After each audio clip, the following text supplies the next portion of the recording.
Ini cara kita mencintai apapun di sekeliling kita tadi.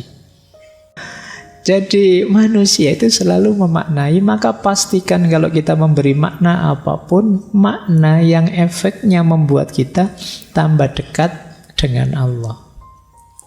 Nah, sehingga setiap peristiwa jadi pelajaran kita, jadi hikmah bagi kita untuk tambah dekat dengan Allah. Jadi tidak apa-apa dimaknai seperti tadi. Pak, setiap kali mendapatkan musibah kok saya mikirnya selalu peringatan atau hukuman dari Allah biar saya lebih, tidak apa-apa kalau dari situ terus jadi lebih baik. Tapi kalau setelah itu ya kembali ke asal lagi, Pak, ke settingan awal lagi, ya berarti tidak ada perbaikan dari situ.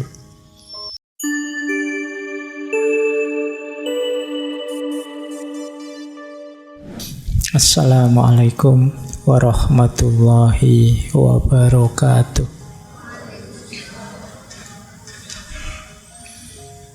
Bismillahirrahmanirrahim. Alhamdulillahirabbil alamin. Assalatu wassalamu ala asyrafil anbiya'i wal mursalin sayyidina wa maulana Muhammadin wa ala alihi wa ashabihi wa man tabi'ahum bi ihsanin ila yaumiddin. Amma ba'du. Bismillah, mari kita ngaji lagi. Kita istiqomai. Yuk kita mulai ya malam hari ini tokoh terakhir kita yang membahas cinta spiritual. Harusnya teman-teman pernah mendengar nama beliau, Syekh atau Khoja atau Khwaja Hafidz Ash-Shirazi. Ini sufi penyair besar yang sangat terkenal, sangat masyhur. Bahkan dari aspek syair-syairnya itu beliau tidak kalah populer dibandingkan Maulana Jalaluddin Rumi. Banyak tokoh-tokoh filsafat yang ngefans sama beliau. Ada cerita bahkan sahabatnya Karl Marx, Engels, itu pernah nulis surat pada Karl Marx, kamu harus menguasai syair-syairnya Hafidz kalau ingin pikiran-pikiranmu diterima orang banyak. Bahkan filosof sekelas Nietzsche itu menulis puisi khusus tentang Syekh Hafidz ini. Bahkan pujangga sekelas Goethe itu idolanya ya Syekh Hafidz ini. Tuh para filosof. Kok saya tidak pernah kenal, Pak? Ya mungkin kamu belum filosof. Buktinya banyak filosof yang ngefans sama beliau ini, Syekh Hafidz. Pengaruhnya besar, luar biasa. Beliau ini ya dari namanya kelihatan ya, Hafidz Ash-Shirazi, kelahiran Shiraz, Iran. Beliau 1 abad setelah sufi besar lainnya, Syekh Sa'di Ash-Shirazi. Beliau ini dipanggil Hafidz, nama lengkap beliau Syekh Samsuddin Muhammad. Sebenarnya gelar Hafidz itu karena beliau memang sangat penghafal. Di usia-usia awal beliau masih kecil, mungkin masih balita, sudah hafal Quran. Bahkan kabarnya hafalnya hanya karena mendengar ayahnya membaca Quran, terus bisa hafal. Bahkan nanti beliau hafal juga kitab-kitabnya Maulana Rumi, kitab-kitabnya Syekh Sa'di, kitab-kitabnya Syekh Fariduddin Attar, termasuk kitab-kitabnya Syekh Nizami. Punya hafalan yang sangat kuat. Makanya beliau dipanggil Hafidz, penghafal. Ada yang namanya Hafidz di sini. Semoga setara ya dengan Syekh Hafidz ini. Iso hafal macam-macam. Tokoh ini beberapa kali sering saya singgung ceritanya. Ketika beliau dari seorang biasa kemudian pindah ke dunia sufi. Teman-teman mungkin juga pernah dengar, saya lupa di sesi ngaji filsafat yang mana.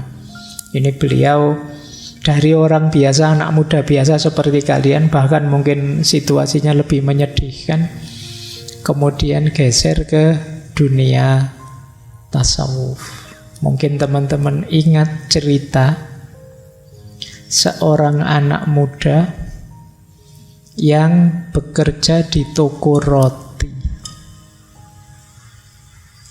Yang satu ketika beliau harus mengantarkan roti ini ke rumah seorang bangsawan. Begitu ke rumah bangsawan ini, yang membuka pintu adalah anaknya bangsawan itu, seorang perempuan yang cantiknya luar biasa, namanya Sakhinabat. Nah, hafid muda yang hanya seorang pegawai toko roti itu betapa terpesona melihat perempuan secantik itu. Jatuh cinta dia. Mulai dari situ mulai latihan, mulai keluar banyak syair. Nah memang orang jatuh cinta itu kan tiba-tiba jadi penyair. Wis pengalamanmu sendiri lah, mesti begitu ya. Entah sejelek apa syairmu, pokoknya jiwa romantisme muncul untuk nulis syair. Hal yang sama terjadi dengan Syekh Hafid ini. Waktu mudanya mulai banyak syair, tapi beliau tahu siapalah saya yang jatuh cinta pada putri bangsawan secantik itu. Tapi kalau sudah jatuh cinta, gimana bisa disisihkan? Akhirnya beliau datanglah ke seorang ulama di kotanya, tanya, ini solusinya gimana saya jatuh cinta seperti ini? Kalau ngelamar langsung mesti ditolak, siapa saya? Akhirnya oleh ulama ini sudah, kamu amalkan yang saya ijazahkan ini. Jadi ada amalan untuk dijalankan selama 40 hari di malam hari. Jadi nanti di malam ke-40 ada utusannya Tuhan datang padamu, sampaikan keperluanmu apa, dan apapun yang kau minta akan dikabulkan. Ya, nanti di beberapa riwayat maksudnya utusannya Tuhan itu malaikat. Nah, ya karena sudah jatuh cinta, 40 hari puasa dan mengamalkan ini itu tidak masalah lah, tidak tidur juga tidak masalah. 40 hari aja kok, kan gitu. Kalau kamu sedang jatuh cinta, tidak usah tanya amalannya apa ya. Bahaya kalau sampai ke kalian. Nah, beneran beliau paginya nunggu toko roti, malamnya mengamalkan ijazah dari ulama tadi. Ternyata benar, di malam ke-40 ada yang datang menemui dia. Syekh Hafid ini begitu terpesona melihat yang datang tadi, karena jauh lebih indah. Selama ini dia tidak pernah lihat makhluk seindah itu. Jadi keterpesonaannya melebihi melihat wanita cantik yang tadi menggetarkan hatinya. Nah, begitu utusannya Tuhan tadi tanya, wahai Hafid, Allah ridho dengan amalan yang engkau lakukan. Apa yang engkau minta, apa yang engkau inginkan?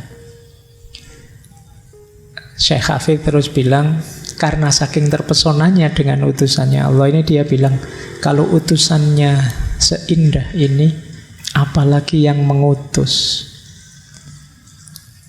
Akhirnya dia bilang, lupa sudah dengan Sakhinabat yang dia jatuh cinta tadi. Dia terus bilang, aku minta Allah saja.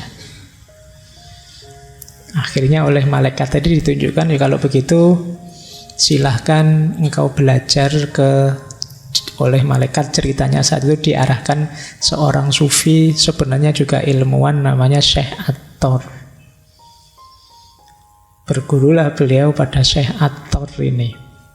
Di situ dimulai lagi beliau sebagai seorang sufi. Dan nanti dalam sejarah hidup beliau ada fase-fase lagi ketika melakukan amalan 40 hari tadi. Ketika beliau kholwat, uzlah, dan lain sebagainya. Itu cerita ya tentang beliau. Ya enggak usah tanya, beneran gitu enggak Pak? Di beberapa riwayat begitu. Di beberapa kitab tasawuf seperti itu. Tapi yang jelas puisi-puisi, syair-syair beliau yang dikenal sebagai puisi liris, yang isinya ungkapan-ungkapan perasaan, ekspresi yang dirasakan itu populer sekali. Bahkan nanti di Iran itu ada hari Hafid. Saya lupa kalau tidak salah 13 Oktober. Setiap tanggal 13 Oktober ada hari Hafid ini. Itu saking dahsyatnya pengaruh beliau. Baik, kita mulai ya. Cuma malam hari ini ya saya hanya nyuplik-nyuplik saja. Semoga membantu kita memahami bagaimana, seperti apa cara kita mencintai Tuhan. Kalau beliau ini ya levelnya sudah mabuk dalam tanda petik. Jadi levelnya sudah sangat cinta, tidak bisa lagi ditawar. Seperti apa sih mencintai Tuhan itu? Seperti dalam syair-syairnya beliau. Ya malam hari ini saya bawa syair terjemahan. Syair itu kalau sudah diterjemahkan rasanya sudah berbeda. Tapi yo harap dimaklumi, kalau saya bawa aslinya opo yo sampeyan paham. Jangankan aslinya, terjemahannya saja ya sulit. Saya ngambil dari bahasa Inggris, saya Indonesiakan. Yang Inggris menerjemah dari bahasa Persia, itu lebih berat lagi, itu sudah melalui berapa bahasa. Tapi ya tidak apa-apa ya, nanti kita tangkap idenya. Baik, bismillah, kita mulai ya, belajar mencintai Allah. Masa kita hidup cuma sekali. Ada Sang Maha Kasih, Sang Maha Cinta. Kita tidak nyampe ke level itu, eman-eman. Kita akan capek kalau hidup harus kenceng terus, ngamuk-ngamuk terus, stres tiap hari, urip sepisan. Yuk kita hidupkan dengan cinta. Malam hari ini belajar dari Syekh Hafid. Bismillah ya, kita mulai. Nah, itu saya buka dengan beberapa quote. Ini sebenarnya ya puisi, saya potong kalimat yang menarik saja. Kata beliau, kita itu sebagai manusia memerlukan cinta. Karena cinta itu adalah tanda bahwa jiwa kita hidup. Kata Syekh Hafid, cinta adalah kebahagiaan terbesar ciptaan. Bagi yang pernah jatuh cinta, boleh kamu ingat-ingat. Apa sih kebahagiaanku paling besar itu? Pasti nanti berhubungan dengan yang kamu cintai. Ya berarti sebaliknya juga. Berarti patah hati paling besar itu juga berhubungan dengan yang kamu cintai. Jadi puncaknya kebahagiaan itu justru ada pada cinta.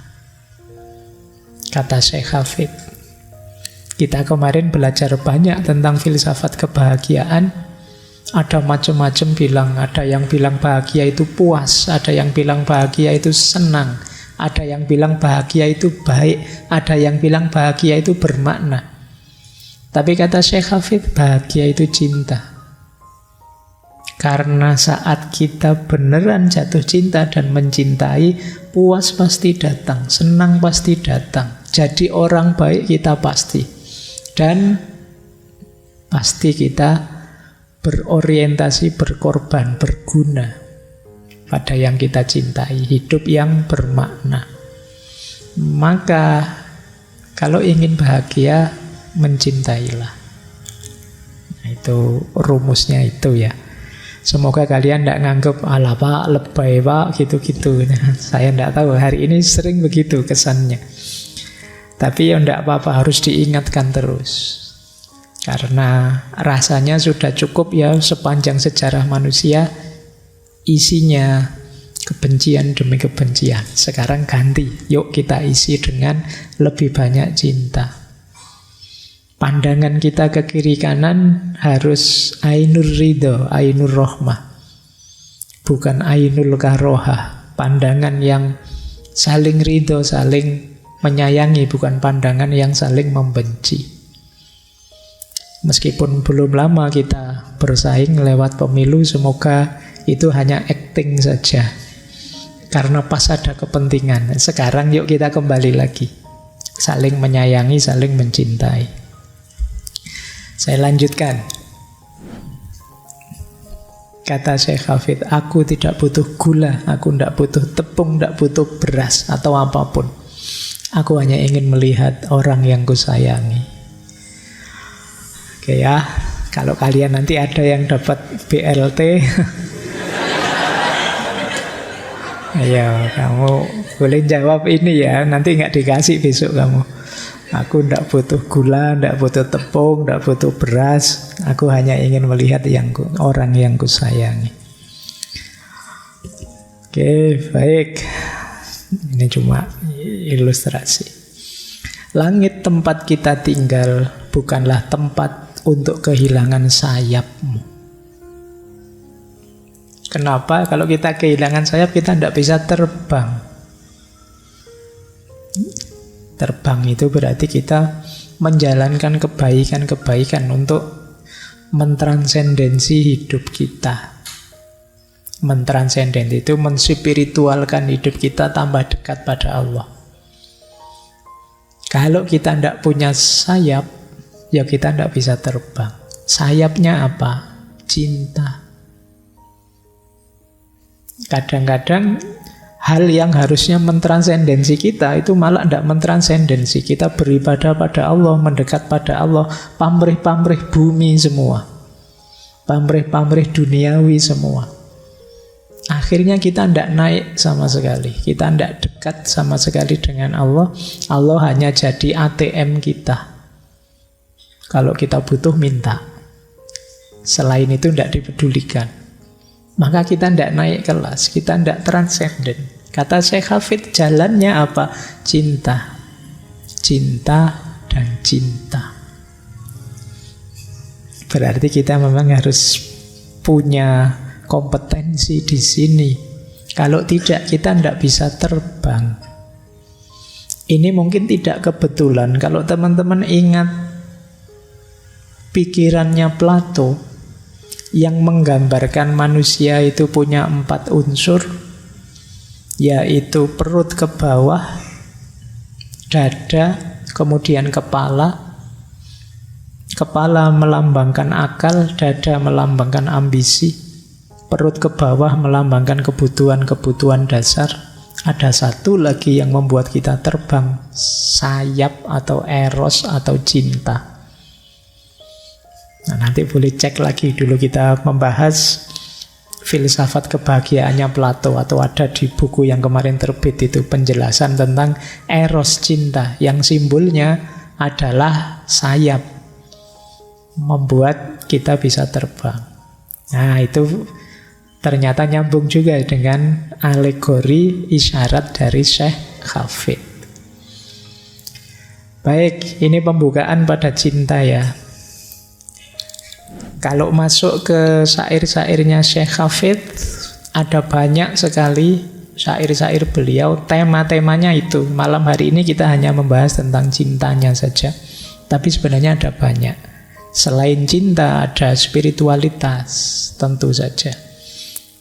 Banyak juga syair-syair beliau yang isinya kritik terhadap kemunafikan, manusia yang tenggelam oleh buruknya dunia. Kemudian ada tentang nasib dan takdir, bagaimana manusia itu sering memberontak terhadap sunatullah hidupnya. melupakan hakikat dirinya. Dan yang terakhir, yang menarik, di banyak syair beliau menyarankan kita merayakan hidup ini. Kita itu dianugerahi Allah kesempatan untuk hidup di muka bumi ini dengan segala fasilitas dan kenikmatan. Itu sudah luar biasa, sudah patut kita rayakan.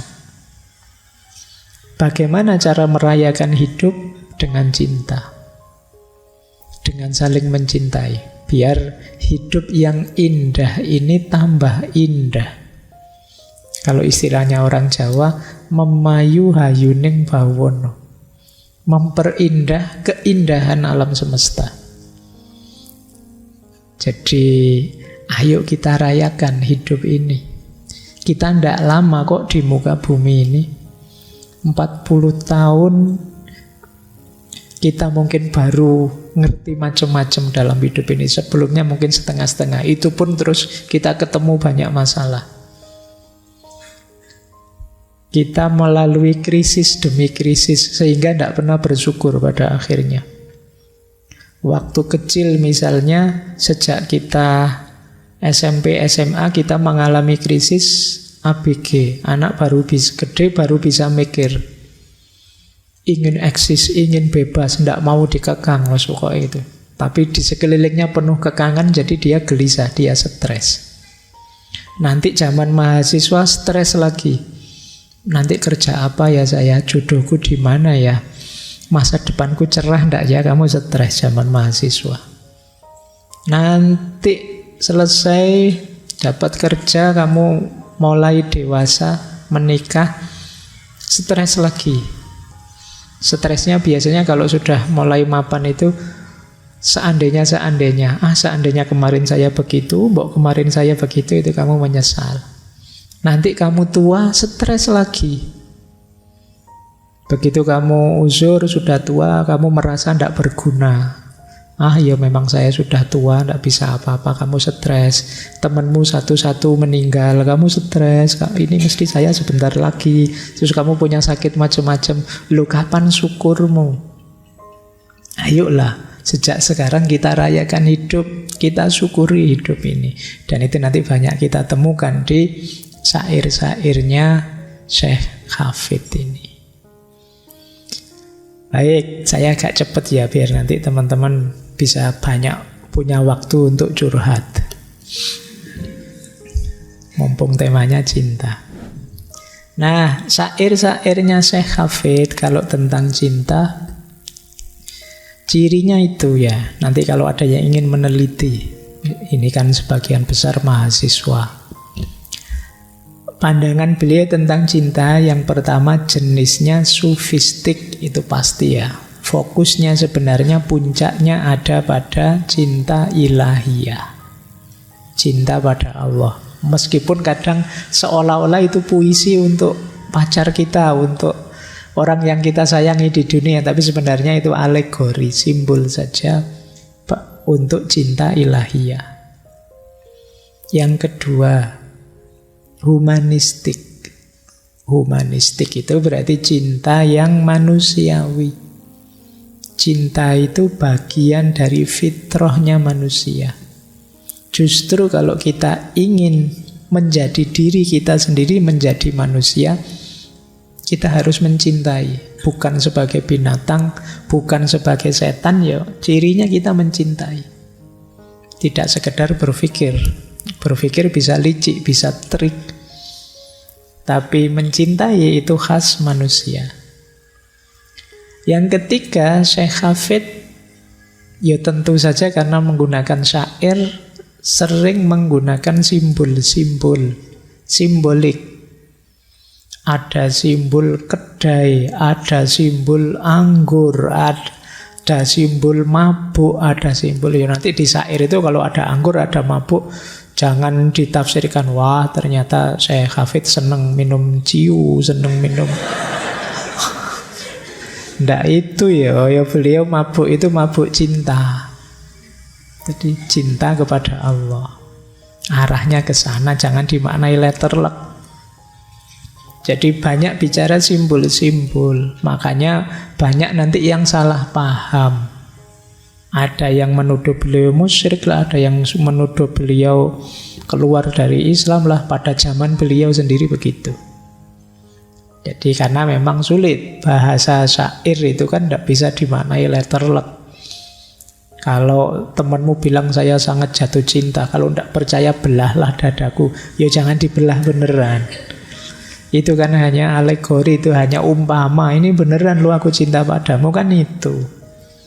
Tapi sering orang terus salah paham, salah memahami maknanya.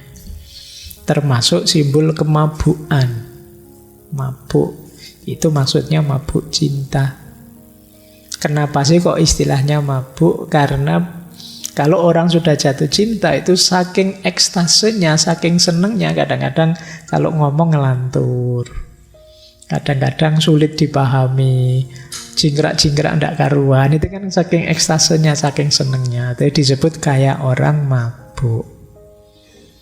Kalau dalam dunia tasawuf dulu kan kita kenal istilah satohat.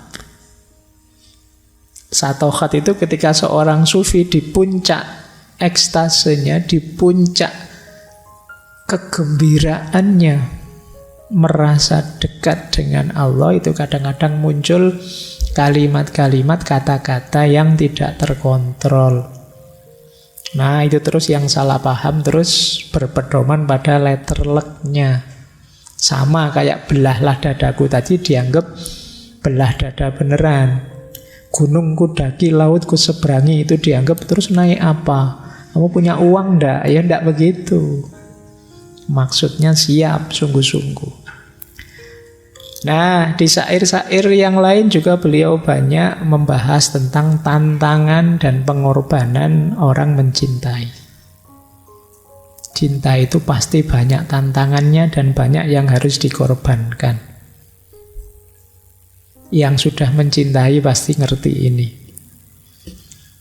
Jadi kalau kemarin 2 minggu yang lalu kita membahas tokoh-tokoh sebelumnya itu kan banyak betapa memang cinta itu mengorbankan, tapi pengorbanan yang kita sukai, kita senangi. Sama sekali tidak merasa berat. Karena ada ketulusan. Dan yang terakhir, efeknya cinta pada jiwa. Kalau di Khalil Gibran disebut penyucian. Cinta itu menyucikan kita, membersihkan kita, mentransformasi kita, mengubah kita. Sering saya jelaskan perubahan paling kelihatan dari orang yang mencintai itu dia tidak egois lagi. Bisa mengalahkan dirinya demi yang dicintai. Nah, ini banyak nanti diungkapkan oleh Syekh Hafid, khususnya dalam konteks cinta pada Tuhan. Baik, kita mulai ya, masuk. Saya buka dengan salah satu puisinya, ini saya potong. Kata beliau begini, wahai engkau yang mencoba mempelajari keajaiban cinta melalui salinan buku logika, aku sangat khawatir engkau tidak akan pernah benar-benar mengerti maksudnya. Jadi cinta, kok ingin tahu cinta itu kayak gimana dengan cara membaca buku, termasuk dengan ikut kajian-kajian seperti ini, itu sebenarnya kurang efektif. Kalau ingin efektif bagaimana? Ya mencintailah. Nanti kamu akan paham. Jatuh cintalah, nanti kamu akan tahu begini toh rasanya. Sebenarnya mungkin kalian sudah punya kualitas cinta itu, cuma belum kalian sadari, belum kalian hayati. Kalau saya ngomong cinta, kamu mesti bayangannya kan ke pacar. Padahal tidak harus ke situ. Kamu sama orang tuamu, kalian sama saudara kalian, sama keluarga kalian, mungkin tetangga dekat, itu kan ada kualitas-kualitas cinta di situ. Kadang demi orang tua, kamu rela ini, rela itu, kan gitu. Berat juga tidak apa-apa. Saya jelek tidak apa-apa, Pak. Kayak tak contohkan mahasiswa nyontek itu kan. Wah, saya nyontek ini biar orang tua saya bahagia, Pak. Loh kamu dosa loh, biarlah saya berdosa, nama baik saya jatuh, ndak apa-apa, asal orang tua bahagia. Itu alasanmu saja ya. Tapi ya gambarannya orang mencintai itu begitu. Kalian sudah ada banyak contoh. Tadi saya bilang jatuh cinta lah, kamu mesti bayanganmu jatuh cinta ke lawan jenis. Banyak hal bisa. Tidak harus ke lawan jenis. Nanti diajari oleh Syekh Hafid gimana caranya mencintai apapun. Saya lanjutkan. Nah, cuma sebelum itu, sebelum kita mulai mencintai, menurut saya beliau ngajak kita, yuk direm dulu ya. Kita agak terlalu edan-edanan selama ini sebelumnya. Ngurusi dunia. Sampai lupa kita mencintai. Kata beliau, kamu tidak perlu bertingkah gila lagi. Kami semua sudah tahu kamu pandai dalam hal itu. Jadi sudahlah, hidupmu tidak usah edan-edanan lagi. Saya tahu kok kamu memang edan. Ya, sederhananya kan begitu.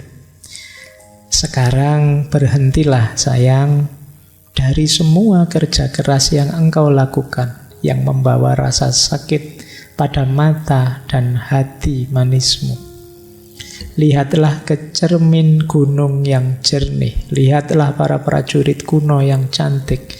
Dan lihatlah unsur ketuhanan yang engkau selalu bawa dalam dirimu. Semuanya mengisi alam semesta ini dengan kehidupan suci. Sudah lama sekali. Jadi kita ini terlalu banyak distraksi, sibuk dengan macam-macam kelakuan-kelakuan edan kita sehari-hari. Akhirnya kita menjauh dari hal-hal yang suci. Seolah-olah hidup itu hanya tentang kalah menang, hanya tentang enak tidak enak, hanya tentang harta, hanya tentang kepemilikan, jabatan, dan lain sebagainya. Kata beliau, yuk berhenti sebentar. Mari kita sadari sakralnya hidup ini, berharganya hidup ini. Sejak dulu begitu, tapi orang sering lupa. Hidup ini sangat berharga, yuk kita hargai. Jangan dibuang-buang waktu. Jangan dirusak-rusak dengan kotornya hati dan pikiran kita. Ayo berhenti sebentar. Itu ajakannya beliau begitu. Ayo kita menarik diri sebentar. Ayo latihan diam sebentar. Kata beliau, 1 hari diam dapat menjadi penziarahan dengan sendirinya. Berarti jadi kholwat, jadi upaya kita muhasabah, tafakkur. 1 hari diam dapat membantumu mendengarkan jiwa memainkan kecapi dan drumnya yang elok. Bukankah banyak percakapan sekedar mempertahankan diri atau berputar-putar? Ayo diam, kita cari waktu untuk diam, untuk mendengarkan suara hati kita, suara jiwa kita yang indah. Bahwa kita ini sangat berharga. Kata beliau, kupikir kita sampai ke sini untuk menyerah dalam diam, untuk meraih cahaya dan kebahagiaan, menari dalam perayaan kemenangan cinta. Inilah yang perlu kita upayakan. Bahagia, kemudian merayakan cinta. Jangan terdistraksi terus, jangan edan terus. Yuk, kita bahagiai hidup ini dengan cinta. Caranya gimana? Membentuk diri kita jadi pecinta. Membentuk diri kita dengan hati. Kata beliau begini, ini ada syairnya menarik. Suatu ketika seorang wanita muda menanyaiku, bagaimana rasanya menjadi laki-laki? Dan aku menjawab, kekasihku, aku ndak tahu. Lalu dia berkata, bukankah kamu laki-laki?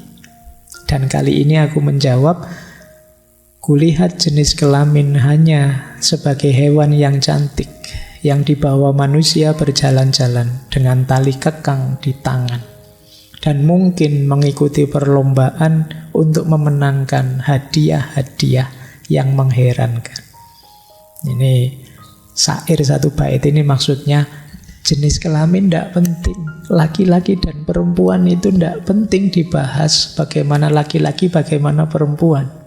Kata Syekh Hafid, kekasihku, pertanyaan yang lebih bagus bagi Hafid semestinya, bagaimana rasanya berbentuk hati? Bagaimana rasanya berbentuk hati itu, gimana rasanya menjadi seorang pecinta. Kalau kita jadi seorang pecinta, itu tidak laki-laki, tidak perempuan. Semuanya sama. Nah, kata Syekh Hafid, kalau kamu tanya gimana rasanya berbentuk hati, ya akan aku jawab, karena yang aku ketahui hanya cinta, dan kudapati hatiku tanpa batas dan ada di mana-mana. Jadi kalau aku terbentuk jadi seorang pecinta, aku ini luas sekaligus dalam. Ada di mana-mana. Karena segala sesuatu, apapun itu patut dicintai. Ini mirip konsep-konsep sebelumnya, baik di Osho maupun di Anthony de Mello. Jadi yang lebih penting itu mengubah kita jadi seorang pecinta. Bukan masalah siapa yang akan kita cintai. Selama ini kan kita sibuk, saya harus jatuh cinta pada siapa. Siapa sih yang enak mau saya taksir, yang sini ngelirik sana, yang sana ngelirik sini. Bukan itu yang penting. Tapi ubahlah dirimu jadi sosok yang dicintai. Jadikan dirimu manusia berbentuk hati. Itu istilah dari beliau. Gimana rasanya jadi manusia berbentuk hati? Kamu ada di mana-mana. Kalau kamu berbentuk hati, ya kamu bisa menerima apapun yang ada di sekelilingmu. Makanya beliau kemudian punya syair yang menarik. Ini cara kita mencintai apapun di sekeliling kita tadi. Kata beliau, jalan-jalanlah jika tidak terlalu gelap.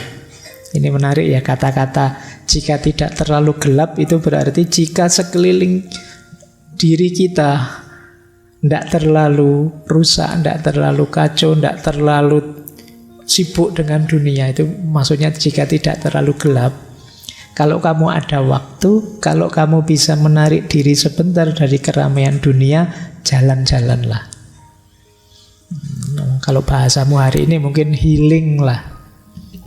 Cuma jalan-jalan dari sosok yang berbentuk hati tadi ya. Caranya bagaimana?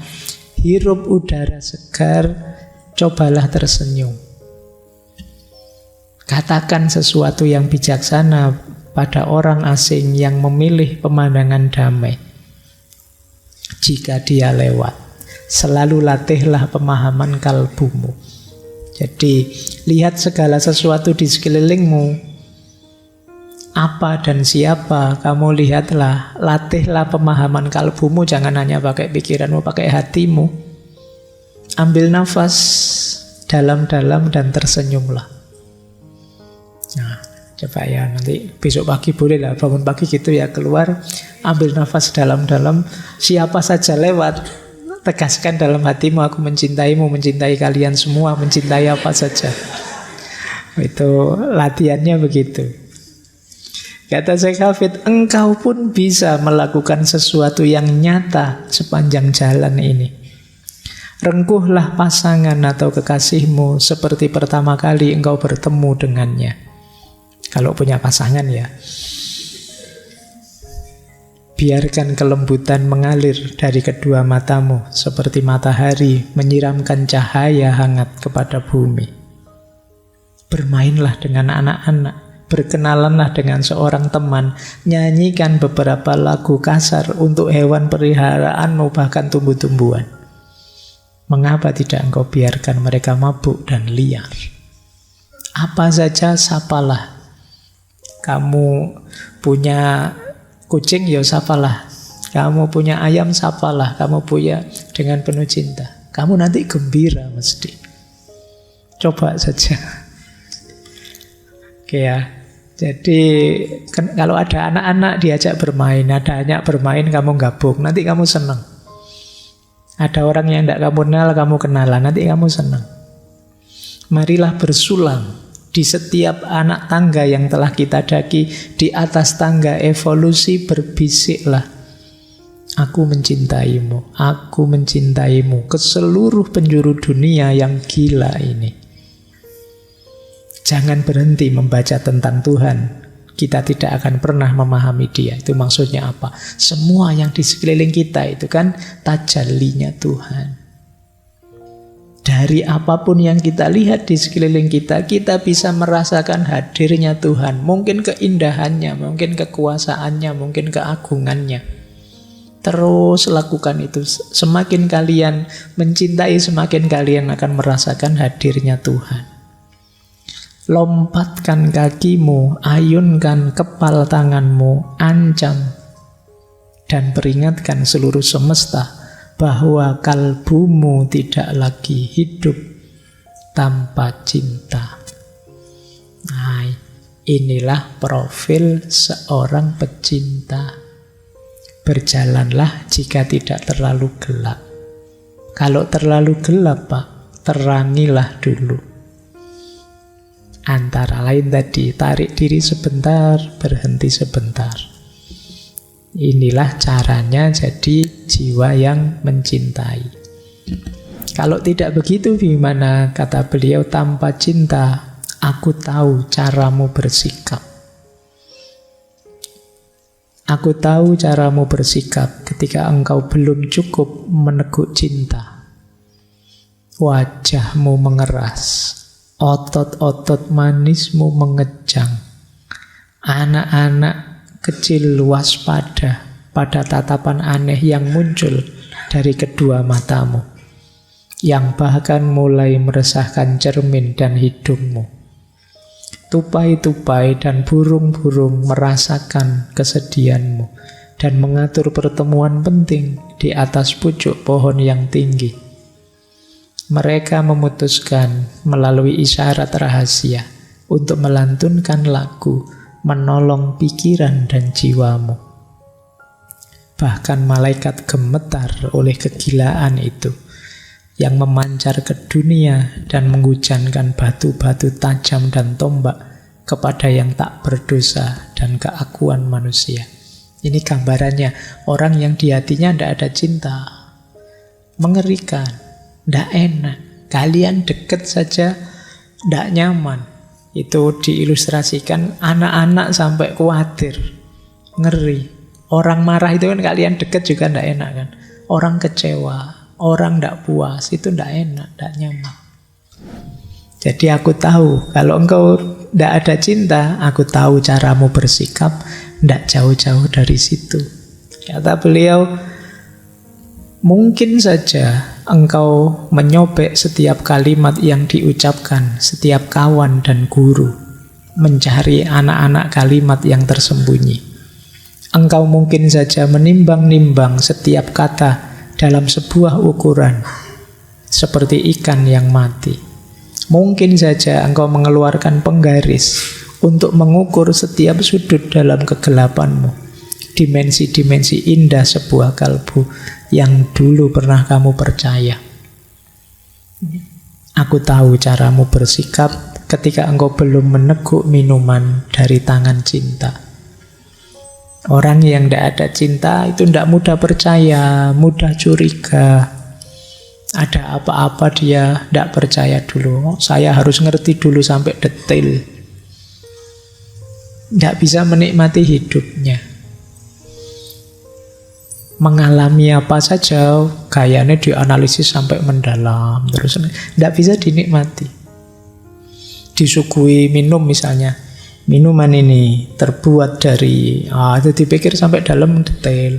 Ada orang ngomong, di balik kata-katamu mesti ada kepentingan. Di balik kepentinganmu mesti ini, terus kamu jadi tidak nikmat. Jadi itu orang yang di hatinya tidak ada rasa cinta. Kata Syekh Hafid, itu loh makanya yuk kita menciptakan diri kita berbentuk cinta. Baik, saya lanjutkan ya. Ini agak cepat lah biar kamu curhatnya dapat waktu panjang. Puncaknya nanti di sini. Cinta pada Allah, cinta pada Tuhan. Menarik kalimatnya ya. Cinta pada Tuhan itu gimana sih? Aku bahagia meskipun belum punya penjelasan.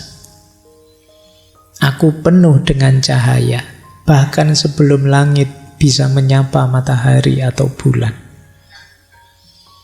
Teman-temanku yang tersayang, kita telah jatuh cinta pada Tuhan untuk waktu yang sangat lama. Jadi sebenarnya kita sejak dulu itu sudah sangat mencintai Tuhan, mencintai Allah, tapi sekarang kita lupa. Kondisi fitrah kita itu kondisi yang cinta dengan Allah. Sekarang kita lupa. Tidak bisa dijelaskan memang kalau kita sudah cinta pada Allah, kita akan bahagia. Meskipun kita tidak bisa menjelaskan. Nah, ini dasarnya cinta ilahiyah itu. Makanya beliau melanjutkan, hanya zat sempurna yang selalu menertawakan kata dua yang bisa membuatmu mengenal cinta. Menarik ya, penyair itu bisa saja bikin kalimat zat sempurna yang selalu menertawakan kata dua. Karena dua itu tidak ada, yang ada hanya satu. Yang sejati kan hanya Allah saja. Kita ini hanya pinjaman keberadaan kita. Kita mungkin ada, dulu ndak ada, sekarang ada, besok ndak ada lagi. Satu-satunya yang sejati ada itu hanya Allah. Makanya Allah adalah zat sempurna yang selalu menertawakan kata dua. Seolah-olah kamu merasa ada, padahal ndak. Makanya ndak pantas kamu sombong, ndak pantas kamu merasa bisa, merasa besar, merasa hebat. Karena kamu ndak ada. Yang besar, yang bisa, yang hebat, yang benar ya hanya Allah. Makanya Allah lah yang bisa mengajarkan kita sejatinya tentang cinta. Sayangnya kita lebih sering menjauh dari Allah dalam hidup kita. Saya lanjutkan cara mencintai Allah ya. Aku seorang darwis, pengembara. Anugerahi aku kasih-Mu, wahai Tuhanku. Aku tak tahu apalagi yang aku harapkan selain pintu-Mu ini. Engkaulah tujuan dan tempat hasratku. Cemasku semakin bertambah manakala puisiku begitu tawar, tak menghasilkan apapun. Kata terima kasih pun tak aku dengar. Jadi kata beliau, siapa lagi yang aku harapkan kalau bukan Allah? Siapa lagi yang pantas aku cintai kalau bukan Engkau ya Allah? Mengandalkan manusia pasti akan selalu kecewa. Bahkan kata terima kasih pun tidak aku dengar. Jadi ini arah cinta kita sejatinya hanya Allah saja. Baik, saya lanjutkan ya. Ini tambah lama tambah dalam. Sekalian dengarkan saja. Kamu nikmati saja. Ada yang terasa tidak dalam dirimu. Kalau belum, saatnya tadi ya, berhenti sebentar, diam sebentar. Kata beliau, aku hidup untukmu dan hatiku mabuk cinta. Cinta padamu memasuki diriku sejak lahir dari susu ibuku. Cinta adalah rasa sakit sekaligus obatnya. Ironi ini melebihi apa yang dapat kuterima. Semakin besar usahaku, semakin buruk rasa sakitnya. Jadi beliau ini sedang mengalami ekstase cinta yang sangat pada Allah, dan beliau merasa benih-benih cinta itu lahir sejak menghisap susu ibu. Itu momen cinta, momen kasih sayang, anugerah Allah yang luar biasa dengan kehadiran dan kehidupan kita di muka bumi, ditandai dengan kita menyusu pada ibu. Saat kita menyusu itu sebenarnya kan kita sedang menghisap cinta. Cinta Tuhan pada kita, cinta ibu pada kita. Cinta itu kadang memang sakit, tapi obatnya juga cinta. Semakin kita berupaya, kadang-kadang semakin sakit dalam cinta itu. Tapi semakin kita lega, semakin kita puas. Jadi sakit dan obatnya jadi satu. Di sini, di Siros, kata beliau, setiap malam tangisan cintaku yang sakit adalah yang pertama yang akan kamu dengar. Jika engkau tuangkan air mataku ke sungai, semua lahan pertanian di Irak akan tersapu oleh banjir. Tadi malam aku bersumpah, aku melihat wajah sang kekasih saat angin bertiup, awan terangkat dan disinari bulan. Wahai Hafid, hati-hatilah. Meskipun kamu mencintai dia, Raja itu maha kuasa dan cintanya dapat merenggut nyawamu. Ini menjelaskan yang depan tadi loh. Cinta itu ya penuh resiko, ya sakit, perlu pengorbanan. Tapi mengatasi rasa sakit itu dengan cinta itu sendiri. Jadi sakit yang kamu cari, karena dibalik rasa sakitnya ada obat. Itulah hakikatnya cinta. Baik, saya agak cepat biar kalian tidak banyak mikir. Karena tadi katanya saya Hafid di awal, jangan belajar cinta dengan nukilan buku logika. Semakin kamu banyak mikir, semakin nanti mungkin kamu bantah ini. Rasakan saja. Terus, tidaklah tentram hidup di bawah kolong langit ini tanpa Tuhan, tanpa anggurnya. Bagai sekuntum kembang layu lunglai disapu angin derita. Tuhan, Hafid rindu kepadamu lebih dari Nabi Sulaiman. Hafid rindu padamu walau tangannya tak mendapat apa-apa kecuali angin. Hafid sangat rindu kepadamu. Tuh. Sudah sangat cinta beliau pada Allah. Kalian pernah tidak merindukan Allah? Atau tidak pernah mikir sampai ke sana? Atau sebenarnya kerinduan itu ada, tapi kamu tidak pernah peduli? Betapa jiwamu sebenarnya sangat merindukan Dia. Cuma selama ini teriakan kerinduan itu kamu abaikan. Tidak kamu dengarkan. Kamu tutupi dengan ambisimu, hasratmu, keinginan duniawimu. Makanya beliau bolak-balik bilang, Hafid rindu padamu ya Allah. Kalian boleh nanti malam bilang pada ya Allah, aku rindu padamu. Kalian mungkin bilang kayak gini kadang-kadang hanya kalau pas ada masalah. Itu pun karena kamu ingin Allah hadir ngatasi masalahmu. Kamu sebenarnya tidak butuh Allah, kamu hanya butuh solusi atas masalahmu.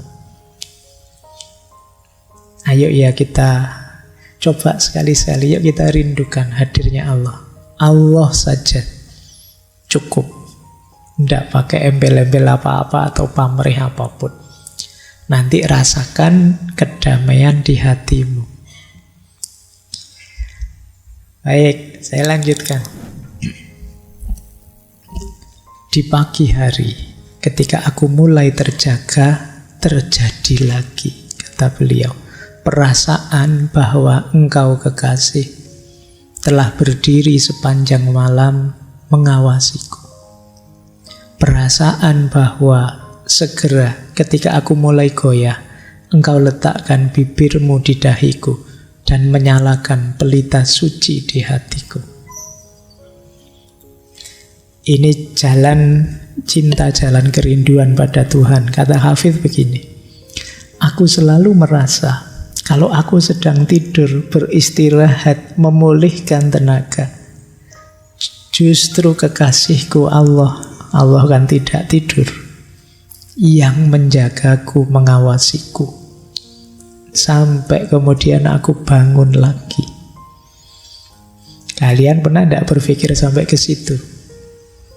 Allah yang selalu dekat dengan kita, yang selalu mengawasi kita, berarti dialah yang menjaga kita saat kita sedang tidur. Dan itu sangat menyentuh hatinya Hafidz. Setiap kalau bangun tidur, alhamdulillah, terima kasih ya Allah, Engkau yang membuatku tidur, Engkau yang menjagaku saat aku tidur, dan Engkau yang pula yang membangunkan aku. Bahkan kata Hafidz, saat aku mulai goyah, ada masalah ini itu, Engkau letakkan bibirmu di dahiku sehingga menyala pelita suci di hatiku. Allah sangat dekat dengan kita. Pasti Allah yang akan menghibur kita, Allah yang akan jadi solusi atas problem-problem kita. Cuma kita sering tidak peduli pada Dia. Kita merasa hebat bisa menyelesaikan masalah, kita lupa yang membuka jalan, menyadarkan kita akan solusi-solusi itu siapa lagi kalau bukan Allah. Allah lah, kalau bahasa syairnya, yang mencium dahi kita sehingga hati kita menyala hidup lagi setelah semula buram, hampir mati. Nah, itu manifestasi cinta. Kesadaran bahwa Allah sangat mencintai kita, pasti Dia selalu mengawasi dan dekat dengan kita. Baik, kita lanjutkan ya. Ini kalimatnya menarik. Satu, penyesalanku wahai kekasih, yang aku bertekad tak ingin memilikinya saat aku terbaring di tempat tidur kematianku, yaitu aku belum cukup menciummu. Ini jangan dipakai untuk pacarmu ya. Ini maksudnya cinta pada Allah. Aku khawatir nanti kalau aku sudah meninggal, tapi aku belum cukup mencintaimu, aku belum cukup bersyukur, aku belum cukup membuatmu rela, ridho, padahal engkau sudah memberikan segalanya padaku. Baik, jadi ini juga cara untuk membangkitkan kecintaan kita pada Allah. Jangan sampai Allah sudah memberikan segala keistimewaan pada kita, kita belum cukup bersyukur padanya, kita belum cukup, belum memberikan yang terbaik, yang membuatnya ridho. Jangan sampai jadi penyesalanku. Aku bertekad tak ingin memilikinya. Saat aku terbaring di tempat tidur kematianku, aku belum cukup menciummu. Lanjut. Nah, cinta juga tidak hanya berisi kebahagiaan-kebahagiaan. Ada banyak ujian-ujian. Nah, itu salah satu ujiannya. Beliau pakai kalimat begini, musuh-musuhku telah menyekapku lama dan menghukum aku dengan kejinya. Musuh kita berarti hal-hal duniawi, ambisi kita, keserakahan kita, iri dengki kita. Tapi cintaku tak berpaling meninggalkan pintu, sebab Tuhan mendengar dan cermat menghitung air mataku. Tapi ayo jangan menyerah, tetap ayo mencintai Tuhan. Karena itu jangan berduka jika derita datang. Saat tengah malam hatimu karam olehnya, ambil saja Al-Quran, lagu maha abadi, dan baca. Jangan berduka. Ini menarik ya. Jadi ada surat cinta yang sudah disampaikan Tuhan lama pada kita, tapi jarang kita baca. Al-Quran. Jadi kalau kamu sedang sangat galau, Malam-malam buka Al-Quran, baca. Para wali kan juga sudah memberi isyarat itu, tombok hati, salah satunya membaca Al-Quran. Nawa itu ya, nanti Ramadan semoga tuntas resolusinya untuk ngaji. Karena biasanya semangatnya awal toh. Malam pertama, kedua, ketiga semangat Pak, saya 3 hari 3 juz, berarti nanti sampai akhir Ramadan khatam 3 kali. Begitu 10 ke atas mulai seret. Mulai 1 juz. 1 khatam sekali juga enggak apa-apa kok Pak. Alhamdulillah. Nanti malam sudah 10 hari terakhir masih jauh, burung khatam-khatam. Yang penting ngaji kan Pak. Aku tidak pernah serius. Ayo ya. Allah menyapa kita itu dengan banyak media, menyadarkan kita lewat banyak ayat-ayat. Ayat itu kan bukti-bukti hadirnya. Yang paling jelas kelihatan ya Al-Quran.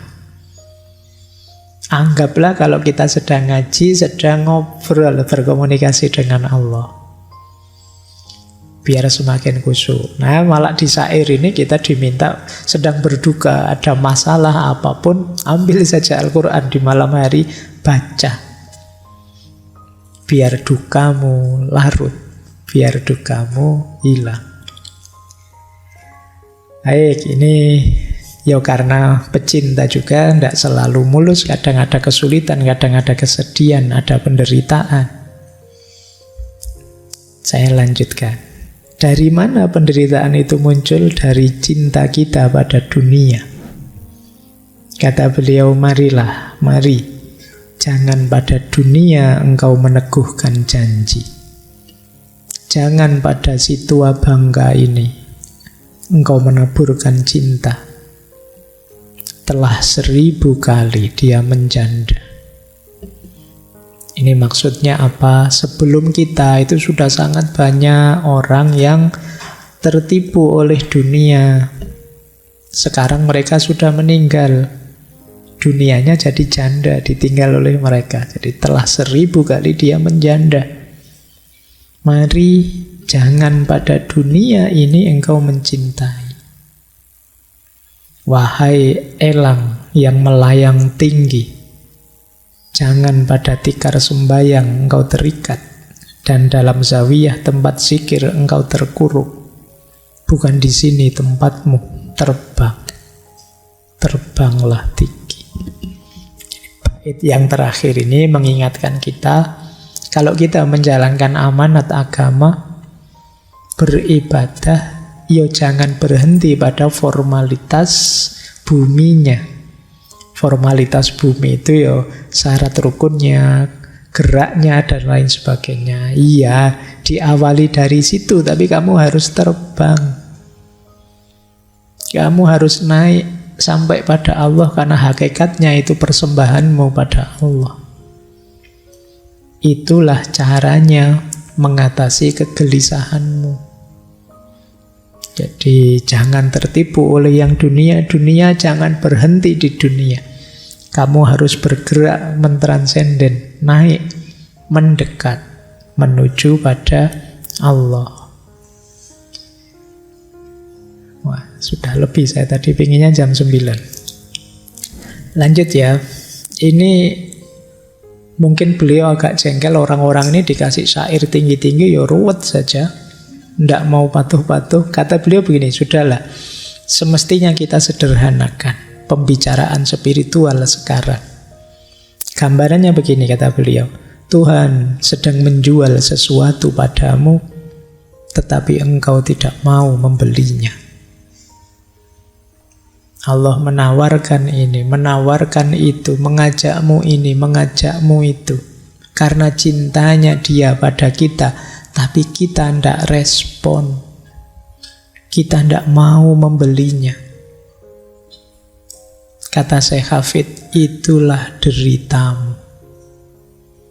Tawar-menawarmu yang menakjubkan. Teriakanmu yang tanpa ukuran tentang harganya. Itulah deritamu. Kita itu selalu mikir kepentingan duniawi kita. Allah memberi yang lebih utama, lebih luar biasa, tapi kita hanya minta yang duniawi. Allah, yang penting saya ini, yang penting saya itu, duniawi semua. Kata Syekh Hafid, tawar-menawarmu itu kok menakjubkan ya. Nawar terus, selalu kepentinganmu yang kamu dulukan. Kamu dicintai sedemikian rupa, tapi engkau jual mahal. Allah menawarimu apa-apa, engkau tolak. Engkau hanya minta keinginan duniawimu saja.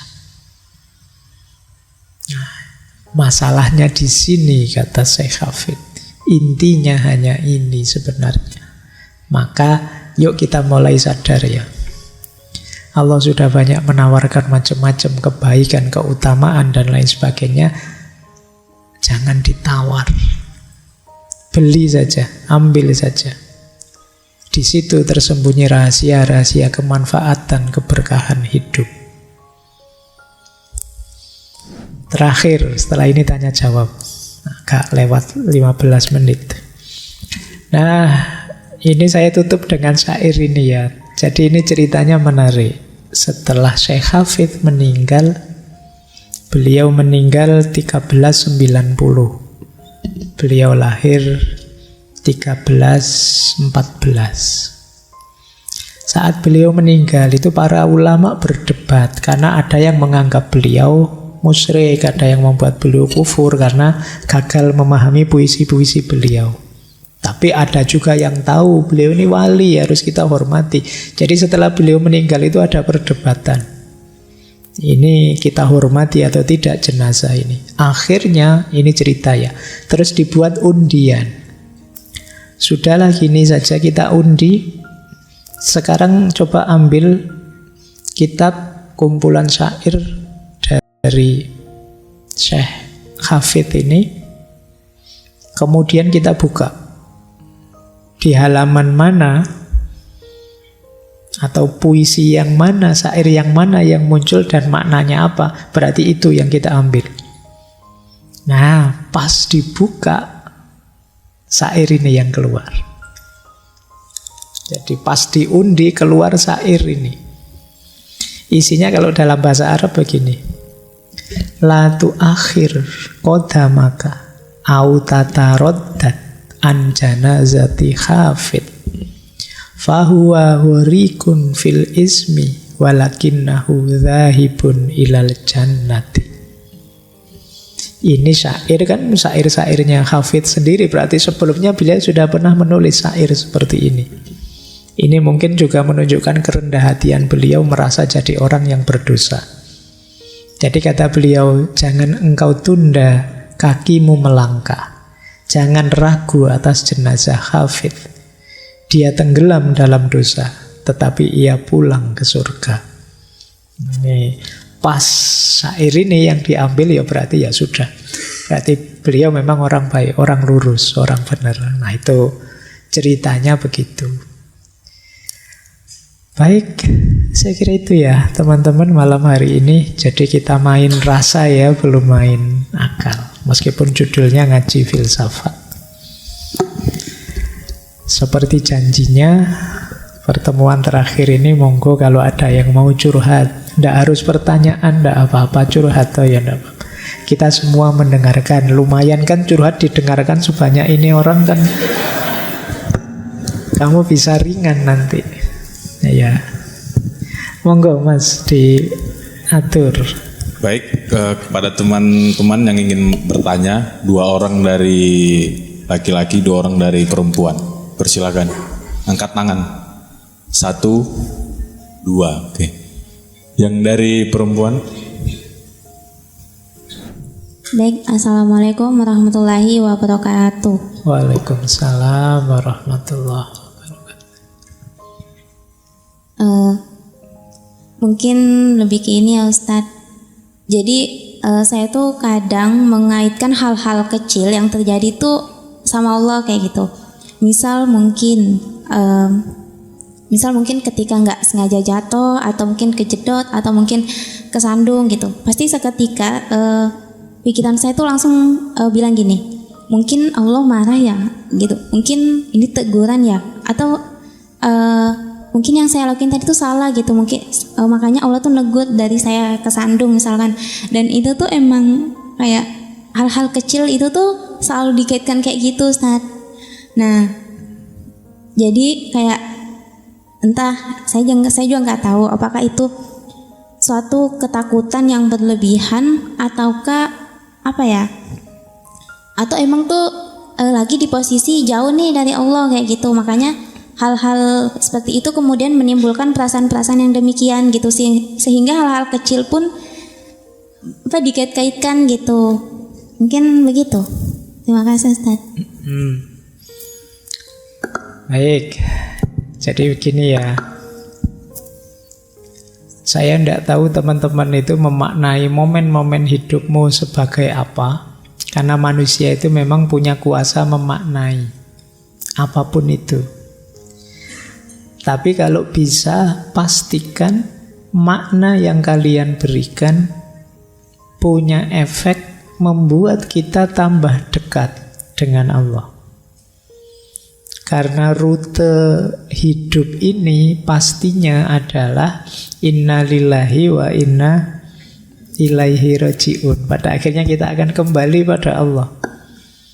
Berarti apa? Kita on the right track. Kita ada di jalur yang benar kalau umur kita bertambah dan kedekatan kita dengan Allah bertambah.